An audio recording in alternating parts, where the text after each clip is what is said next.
સમુદ્રની ભીતર એ સીપ વસે છે, તે છતાંય એ પ્યાસ પ્યાસ કરે છે કે હું તરસી છું, હું તરસી છું. કેમ? કારણ કે એ સીપની અંદર મોતી ત્યારે જ આવે જ્યારે સ્વાતિ નક્ષત્રનો જલ વરસે ત્યારે. ये स्वाति नक्षत्र का जल कैसा है? ये यदि चातक के मुख में जाए तो अमृत बन जाता है, यदि सीप में जाए तो मोती बन जाता है, यदि केल के वृक्ष पर के केलना પાંદડા પર જો પડે તો એ જ કપૂર બની જાય, અને જો સર્પના મુખમાં જાય તો વિષ બની જાય છે. स्वाति नक्षत्र का जल एक है, पर आप उसको ग्रहण कैसे करना चाहते हो वो आपके ऊपर निर्भर करता है. एक सर्प के जैसे कि एक चातक के जैसे. भगवान तो वही है, पर तुम उसको कैसे भजना चाहते हो? एक यशोदा गोपी ग्वाल बाल के जैसे कि कंस के जैसे. भगवान तो वही. संत कबीर कह रहे हैं कि कबीरा सीप समुद्र की, એટલા પાણીમાં રહ્યા છતાં પણ એ એટલા બધા દેવી દેવતાઓ છે આ જગતમાં, પણ મને તો એક और बूंद को ना गहे स्वाति बूंद की आस. મને તો માત્ર એક કૃષ્ણની આસ છે કે ક્યારે એના રસનું પાન હું કરું. દર્શન કરતા જાય છે, જોતા જાય છે હિરણો. આવો અલૌકિક વર્ણન કર્યું. નયનન અંતર આવો તો નયન ઝાંપ તોહે લ્યું. જો તમે આ નેત્રોની અંદર આવી જાઓ ને તો આ નેત્રોને બંધ કરી એની ઝાંપી બનાવી ને આપને એને સદા સર્વદા એની અંદર બિરાજમાન રાખું. નયનન અંતર આવો તો નયન ઝાંપ તોહે લું. ના મેં દેખું ઓર કો ના તોહે દેખન દઉં. મારા તો નેત્રોને બંધ કરી લીધા એટલે હું તો હવે બીજાને જોવાની નથી, પણ તને પણ કોઈને જોવા નહીં દઉં. એક એવી અલૌકિક ભાવના તે હૃદયની અંદર પ્રગટ થાય. અહીં સુધી વર્ણન કર્યું કે નયનન કી કર પોતરી. આ નયનની કોઠડી બનાવી છે આખા નેત્રોની, ને એની વચ્ચે જે આ કાલી કાળી કીકી છે તે પુતલી પલંગ બિછાય, એના ઉપર પુતલી રૂપી પલંગ બિછાવ્યો છે. नैनन की कर कोठरी पुतली पलंग बिछाए, पलकन की चिक डाल के पिय को लिया रिझाए. આ પલકોના પડદાઓને નાખીને આ પલંગ ઉપર પિયને બિરાજમાન કરી. જેમ જ આ પલકોને બંધ કરીએ, જે પડદા નાખ્યા, હવે નેત્રોની નિકુંજની અંદર પ્રભુની જોડે રમણ કરી રહ્યા છીએ, લીલા કરી રહ્યા છીએ. આ એવી નેત્રોની નિકુંજ, આ એવો નેત્રોનો પ્રેમ, ચક્ષુ પ્રીતિ. અને જ્યારે આ નેત્રોને કોઈ ગમી જાય ત્યારે એને મળવાની ઈચ્છા થાય, એની જોડે વધારે સમય વ્યતીત કરવાની ઈચ્છા થાય. એને જાણીએ, એને ઓળખીએ. શું સારું, શું ખરાબ, શું ટેવો, શું કુટેવો. અને જ્યારે એને જાણવાનું શરૂ કરીએ અને જ્યારે એની બધી જ વાતો આપણને ગમવા લાગે ત્યારે આપણા અંતઃકરણને એનાથી પ્રેમ થવા લાગે, અને એને જ પ્રેમની બીજી અવસ્થા કહી અંતરહેત. કે હવે આપણું અંતઃકરણ એનાથી પ્રેમ કરવા લાગ્યું છે. અને જ્યારે આ પ્રેમ કોઈનાથી થઈ જાય, જ્યારે આ હૃદય ઉપર કોઈની છાપ છપાઈ જાય, ત્યારે એનું નામ કોઈ મટાવી શકે નહીં. અને જ્યારે એવી અવસ્થા આવે, એ જ ત્રીજી અવસ્થા આવે, મન સંકલ્પ.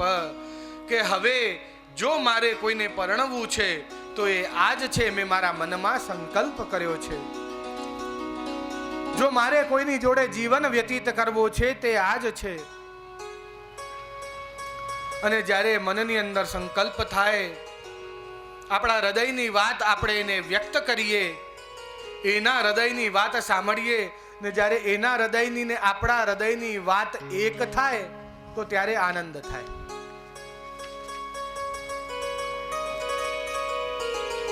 આનંદની વાત આવી તો થોડી દુઃખની વ્યાખ્યા પણ કરી લઈએ. દુઃખ એટલે શું?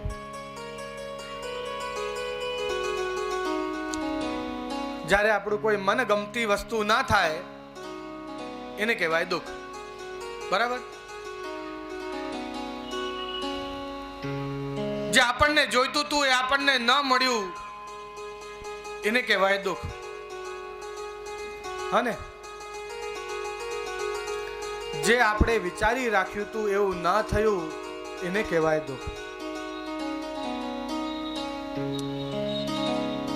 કિંતુ જો હજી ઊંડાણમાં વિચાર કરો તો આપણે જે આપણા માટે વિચાર કરી રાખ્યો છે અને ભગવાને જે આપણા માટે વિચાર કરી રાખ્યો છે, આ બંને જ્યારે બદલાય, અલગ અલગ હોય તો એને કહેવાય દુઃખ. આ બંને જ્યારે એક થઈ જાય કે આપણે જે આપણા માટે વિચાર્યું છે અને ભગવાને જે આપણા માટે વિચાર્યું છે એ બંને જ્યારે એક થઈ જાય તો એને જ કહેવાય સુખ. મેં મારા મનની વાત તને પ્રગટ કરી કે હું તને પ્રેમ કરું છું, પણ તે ના પાડી એટલે એના મનની ને આપણા મનની વાત અલગ થઈ એટલે થયું દુઃખ. અને એના મનની ને આપણા મનની વાત એક થાય તો શું થાય? સુખ થાય. બહુ જ આનંદ થાય.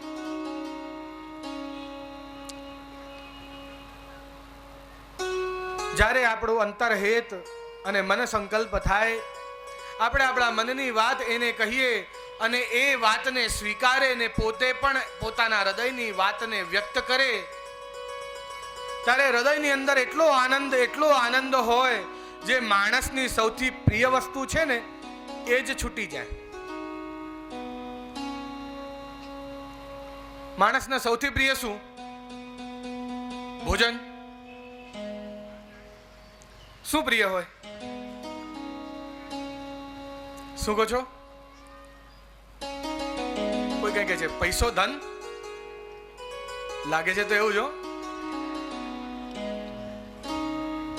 એની પાછળ જ ભાગે છે 24 કલાક. તો શું પ્રિય છે માણસને સૌથી વધારે? એના પુત્ર, એના માતા પિતા, એની પત્ની, એના પતિ. એક માણસને સૌથી વધારે પ્રિય છે એની નિદ્રા.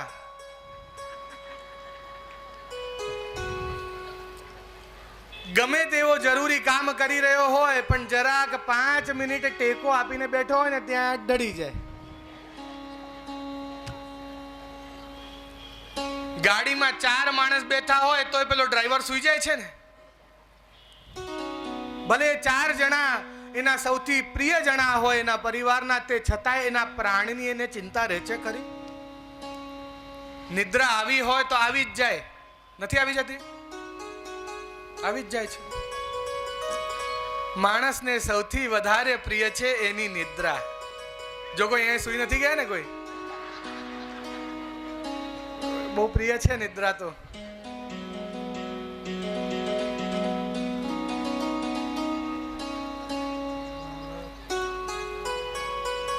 જ્યારે ઋષિઓ મુનિઓ ઉત્તરાના ગર્ભમાં અભિમન્યુને ચક્રવ્યૂહમાંથી કેમ નીકળવું એનું માર્ગ બતાવી રહ્યા હતા, ત્યારે ઉત્તરાને પણ ઊંઘ આવી ગઈ હતી. તે અડધું રસ્તો જાણ્યો ને અડધું રસ્તો ન જાણ્યો. જો સૂઈ જવું હોય તો બરાબર જ સૂઈ જજો હો. અડધું કોઈ કામનું નથી.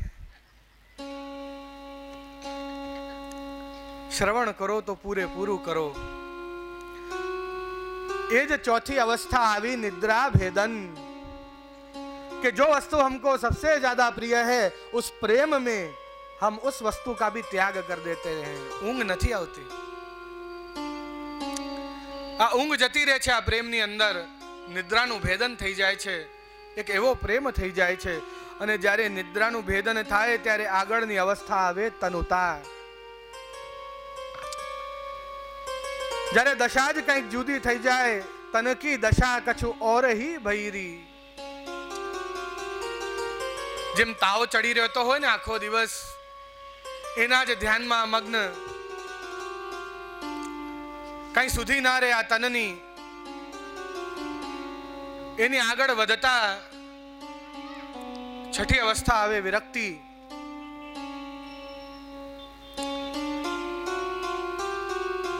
આજકાલ યુવાનોને બહુ પ્રેમ થઈ જાય.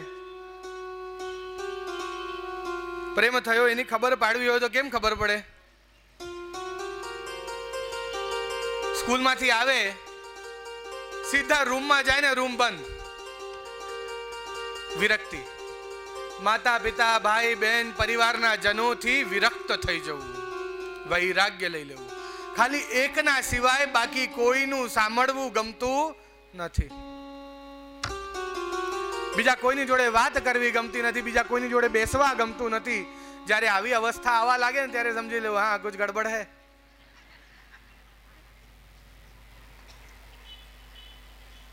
ઉપાડ્યો ફોન ને પેલી ચેટિંગ ચાલુ. આજકાલ તો હવે એટલા બધા સાધનો થઈ ગયા છે. ગયા એ જમાના જ્યારે પત્ર લખવામાં આવતા ને 15 દિવસે પેલો એક પત્ર આવીને મળતો, એને વાંચીને હાશ હાશ થયું હયું હયું એકદમ હરખી આવે ને હૃદયથી લગાડીને આખા ઘરમાં દોડતા કે જો આજે કોનું પત્ર આવ્યું, કોનું પત્ર આવ્યું. નિકુંજ જેવી વાત થઈ ગઈ છે. મનની અંદર સ્મરણ કર્યું ને અહીંયા પેલું બટન દબાવ્યું એટલે મેસેજ પહોંચી ગયો છે.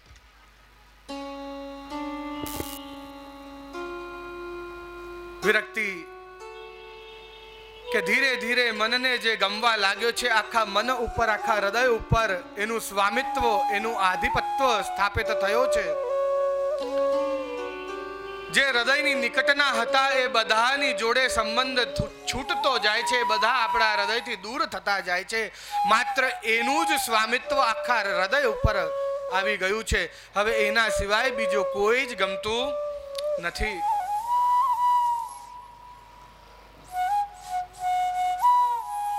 જો ન છૂટકે પરિવારના જનોની જોડે બેસવું પડે. આપણા કોઈક નાના બેન કે ભાઈ હોય આપણને ચીડવતા હોય, એને આપણે શેર કર્યું હોય કે જો આવું આવું છે ને વડીલોની સામે એના નામથી આપણને ચીડવતો હોય તો એની આગળની અવસ્થા આવે 7મી અવસ્થા લજ્જા. જ્યારે જ્યારે એનું નામ બોલાય ત્યારે નેત્રો નીચે ઝૂકી જાય. એક મધુર સ્મિત આ મુસ્કાન મુખારવિંદ પર આવી જાય. એક જુદા જાતનો તેજ આ મુખારવિંદ પર આવી જાય. એના નામનું શ્રવણ કરતા આંખોની અંદર એક તેજ ને મુખારવિંદ પર એક સ્મિત, એક લજ્જાની અવસ્થા આવે. એના વિષય વિચાર કરવામાં શરમ આવે, લાજ આવે. એની આગળની અવસ્થા ઉન્માદ.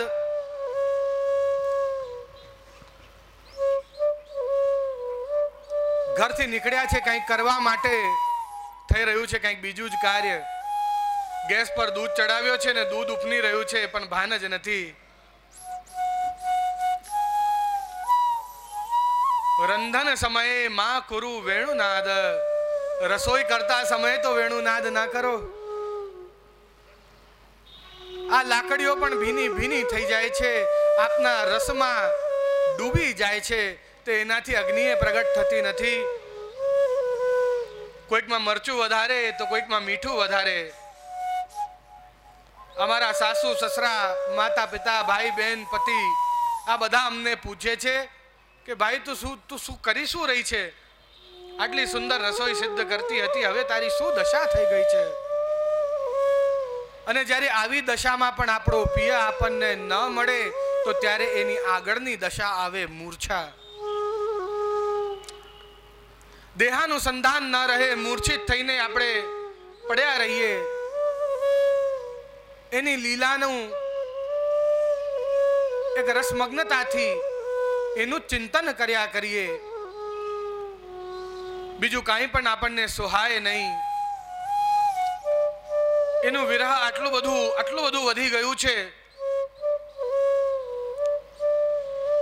આ વિરહની વાત તો આવી છે. એક વખતે વચનામૃત કરતા કરતા મેં આમ કહ્યું, રાજકોટની આ વાત છે અસ્મિન માર્ગે યથૈવ આરતી તથૈવ ફસલ નિધિ. શ્રી ગુસાઈજીના વાક્ય છે આ કે આપણા માર્ગમાં આરતી જેટલી અધિક હોય ફલરૂપી કૃષ્ણ આપણા આટલા જ નજીક છે એવું માનવું.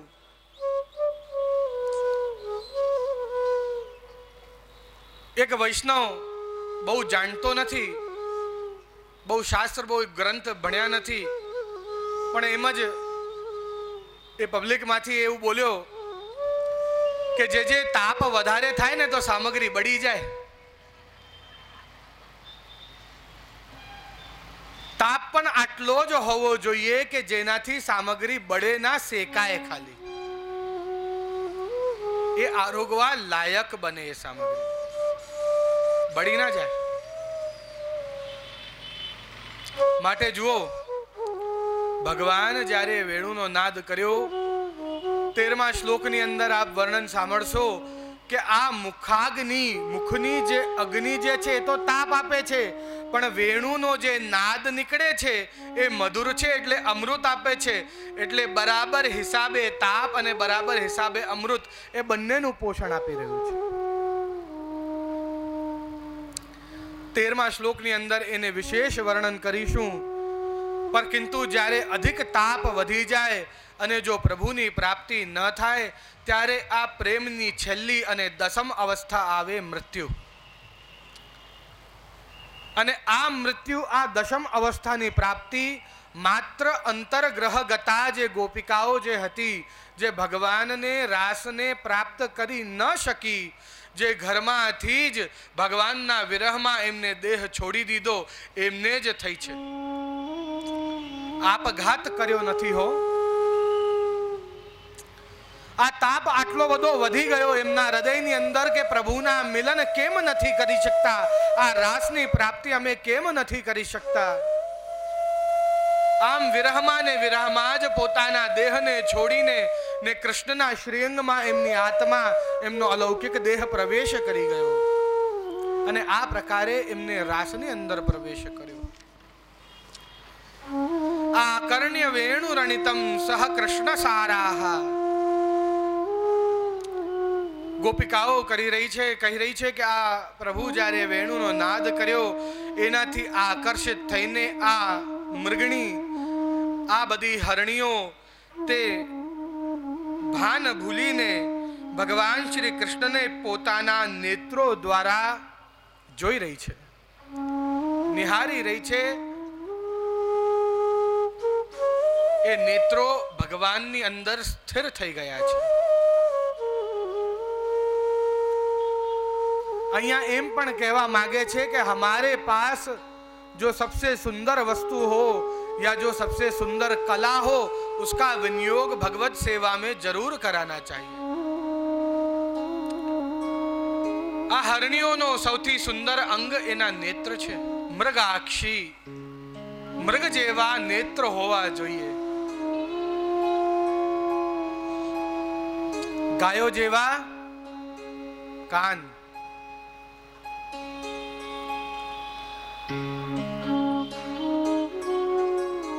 મયુર જેવું નૃત્ય. બધા જ જીવો જે એની પાસે ઉત્તમ વસ્તુ છે એનો વિનિયોગ ભગવાને એને અંગીકાર સેવામાં કર્યો છે. જો તમે ડ્રોઈંગમાં નિપુણ હો તો ઠાકોરજીની પીછવાઈ દોરો. જો તમારું કંઠ મધુર હોય તો ઠાકોરજીના સુંદર કીર્તનનું ગાન કરો. તમારી પાસે જે કલા હોય એ કલાનો વિનિયોગ ઠાકોરજીની સેવામાં ચોક્કસ કરો. જો તમને વસ્ત્ર સીવતા આવડતા હોય તો ઠાકોરજીના સુંદર વસ્ત્ર સીવો. જે કલામાં જે જીવ નિપુણ હોય એને એ સેવા તે અંગીકાર કરી ભગવાને. એ જ વાત અહીંયા કહેવા માગે છે કે આ મૃગ, એમની પાસે એનો સૌથી સુંદર અંગ એના નેત્રો, તે નેત્રો દ્વારા ભગવાનને જોયા જ કરે છે.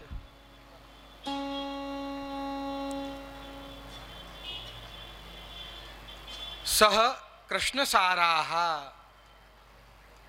સહ એટલે અહીંયા કોની જોડે તે એવું વર્ણન કરે છે કે હરણીઓની જોડે હરણ પણ આવ્યા છે. કૃષ્ણ મૃગ અને કૃષ્ણ મૃગણી એ બંને આવી છે અને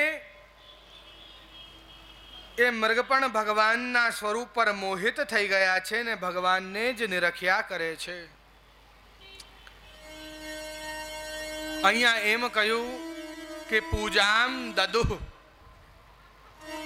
અને દધુ શબ્દ ઉપર તો શ્રીમદ વલ્લભાચાર્યજીએ ખૂબ જ કરી છે. બિલકુલ વર્ણન ન કરી શકીએ એટલું રસાત્મક વર્ણન માત્ર એક દધુ શબ્દનું છે. जिसका रस उसने भर रखा है उसका रस लिया और उसको रस दिया, ऐसा ददुः. अब वो कौन सा रस लिया और कौन सा रस दिया, ये बात बाद की है.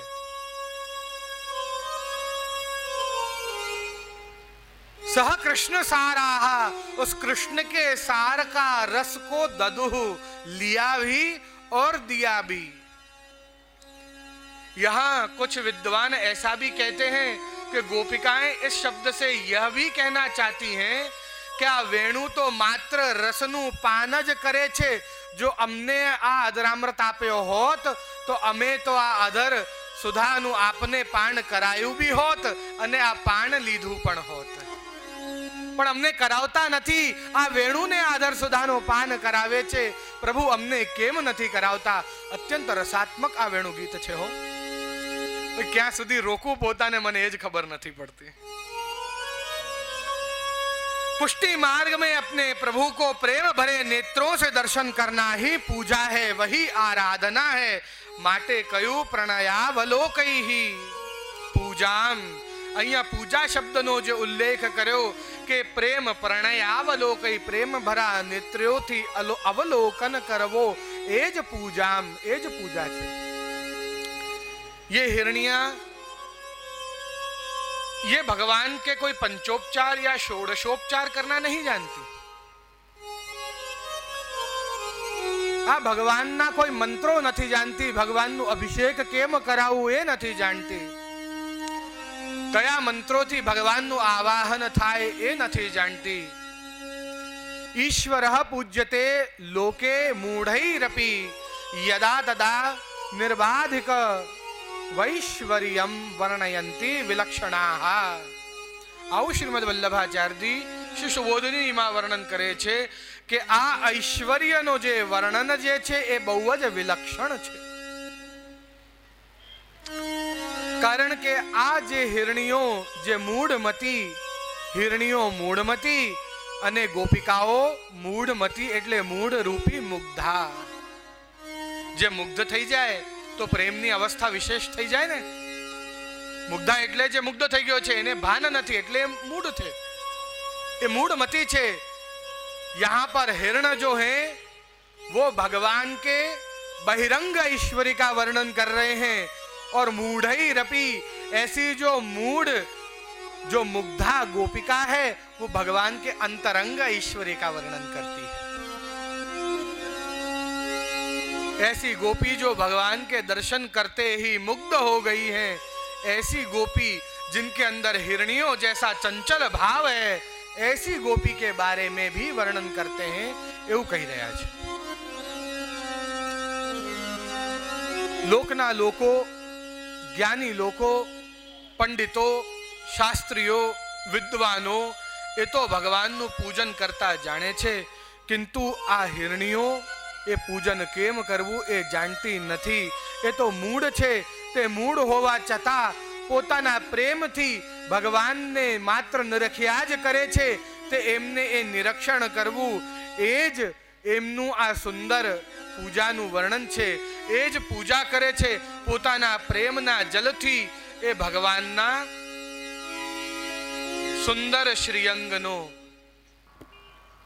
તે સ્નાન કરાવે છે. किंतु आ बधी अवस्था भगवाने जे आ बधी अवस्था जीवोनी करी ए सेना द्वारा करी तो ए वांसड़ी ने वगाड़ी ने करी छे. अने ज्यां ज्यां आ वांसड़ी गई त्यां त्यां भगवाने श्री मदन मोहन प्रभुए बधाने मनने मोही लीधा छे. वेणु वगा